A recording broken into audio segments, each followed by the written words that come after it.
What is phishing and how does it work?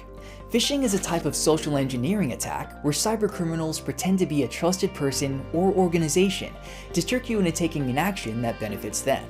It's one of the most common cyber threats facing individuals and organizations today.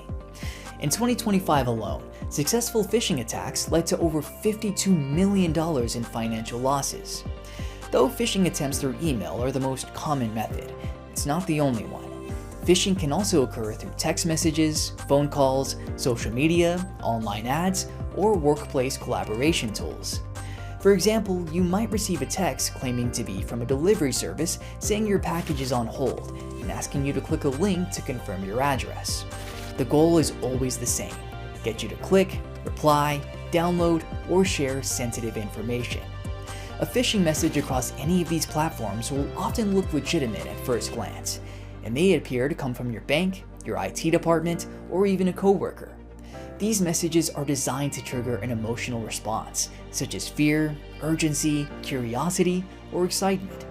For example, the message may warn that your account has been compromised, that an invoice is overdue, or that immediate action is required. So how does phishing actually work? This information typically comes from public sources, like company websites or social media posts. Next, they craft a message that looks real and sounds convincing. Finally, they wait for someone to take the bait. If a user clicks a phishing link, they may be directed to a fake website that looks nearly identical to a legitimate login page.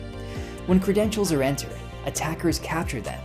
In other cases, opening an attachment can install malware, ransomware, or spyware onto the device, often without the user realizing it. The consequences of phishing can be serious. A single successful phishing attack can lead to stolen credentials, financial loss, identity theft, or a data breach. In regulated industries, this can also result in compliance violations and fines.